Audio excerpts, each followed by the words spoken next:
Hello and welcome to an episode of Historically Marked. I am Jason in downtown St. Louis. In this episode, we're going to be talking about the Revolutionary War. Yes, the American Revolutionary War. We've learned about the battles of Lexington, Concord, Bunker Hill, but did you actually know that a Revolutionary War battle happened right here in St. Louis? In fact, it is the only one that took place west of the Mississippi River. Yep, it was a really small battle. It only lasted for one day, and the locals were largely outnumbered 2-1. But still, it was definitely a battle that ensured that the British would not be ruling St. Louis at the time. Okay, let me give you a little background. Now, St. Louis was founded in the year 1764 by Pierre Leclerc, which we'll be learning in another marker. So, the city was still young, and of course, the American Revolutionary War, it was ongoing for many different periods of time until we got our independence in 1776. But this was under a Spanish flag. And remember, this was purchased many years later in the Louisiana Purchase. But it was definitely a moment that showed bravery and courage in fighting for the land. And that is the old courthouse. But there are 4 markers that talk about it. And we're going to be encountering one. I know there is one that is no longer there. That's by Ballpark Village, which we'll be visiting. Okay, so right here, this is a National Park Service marker, and because this is part of the Gateway Arch National Park, okay, western reach of the Revolution. The Battle of Fort St. Carlos was the westernmost battle of the American Revolution. On May 26, 1780, about 300 townspeople, including Spanish soldiers, French settlers, and enslaved and free African Americans, rallied to defend St. Louis. In front of you, along what is now 4th Street, they had prepared a mile-long trench circling the colonial town. The town's greatest weapons were the cannons atop the Fort St. Carlos Tower. The Allied British and American Indian forces, traveling from the upper Midwest, were intent on gaining Western territory. Although they were outnumbered 2-1, the townspeople stopped the raid, preventing the British from taking control of the Mississippi River. And here is an artist's rendering of what they believed what it looked like. That is the actual tower. And so here is a map I'm going to show you. I am right here. That is the courthouse.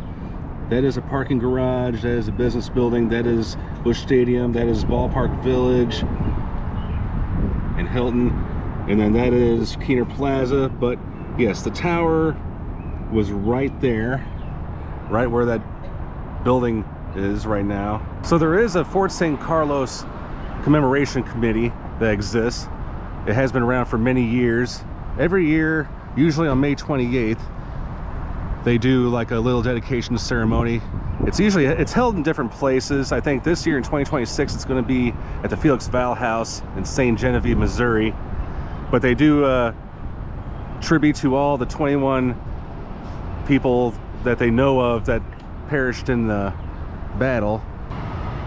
So moving down south on 4th Street, that is where the fort originally was. Like, that's where it bordered present-day 4th Street. As you can see, it is now a parking garage for people who want to go to Busch Stadium or go somewhere downtown. That is the UMB Bank. That, of course, again, is the old courthouse. And looks like, I do remember there was a marker somewhere there. I'll put a picture up on the screen shortly. But I'll just go ahead and head across the street. And somewhere right here once was a marker, and it was there 2 years ago, but again, it's not there anymore. Why, I don't know. Maybe because of the nearby construction concerning the Millennium Hotel over there. But I'll go ahead and read what it said. Okay, so in the late 18th century, the Western world was at war.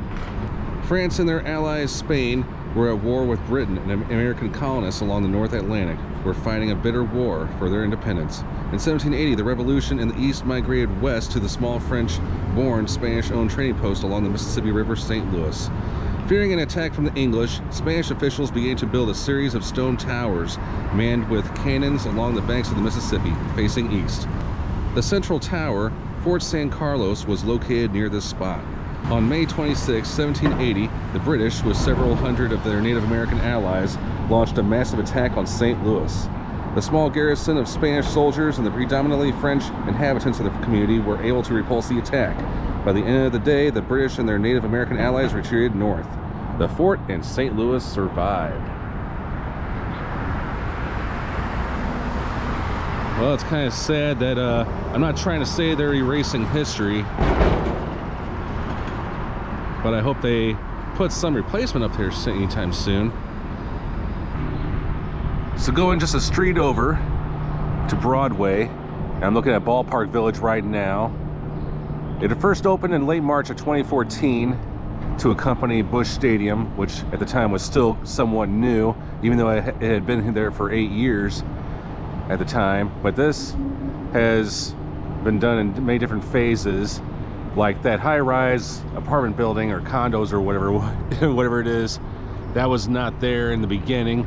It has added on, and a lot of restaurants too, but the bar part is behind here, which I'll show you was there. Moving up just a little bit north, that is the northeast end of Ballpark Village, and that right there is Hilton St. Louis at the Arch. It has that 360 restaurant up there. Really cool place. It's also a nice nighttime bar with a great view. But Ballpark Village was believed to be, the spot where it's on. That was where the main parts of the fort were. Now, the local militia included 85 boatmen, 46 farmers, 36 merchants and traders, 24 hunters, 23 artisans, 1 constable, and even 1 musician. Wow. Yeah, I find the musician part really interesting. But as mentioned on the markers, on May 26th of 1780, about 1,200 redcoats and Indians attacked Fort St. Carlos. They were met with cannon fire from the tower and blazing muskets from the trenches. But the Indians captured a few villagers outside the fort, disemboweled them, and it was an action intended to draw angry townspeople out of the fort. The locals did not take the bait. But I'm gonna go in front of the Hilton and check out a plaque.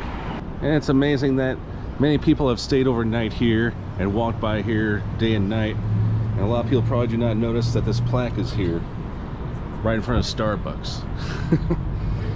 But it says here, near this spot stood Fort St. Carlos, erected in 1780. It was attacked on May 28th, 1780 by the British and Indians, in success fully defended by the Spanish garrison under Captain Fernando de Leyva. This victory prevented Great Britain from gaining control of the Mississippi Valley in the later years of the American Revolutionary War. This was put up here by the Sons of the Revolution, and the date here is 1746. And a little... But yes, this is, again, Ballpark Village, and that is Clark Street. And where Ballpark Village sits was where Busch Stadium II once sat.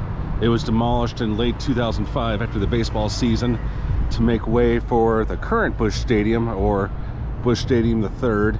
It was open in time for the 2006 World Championship season.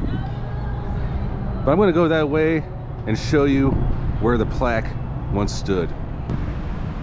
But yes, this is unfortunately where I believe a plaque may have gotten stolen or just purposely taken down. I don't know, but I can tell you what the plaque once said.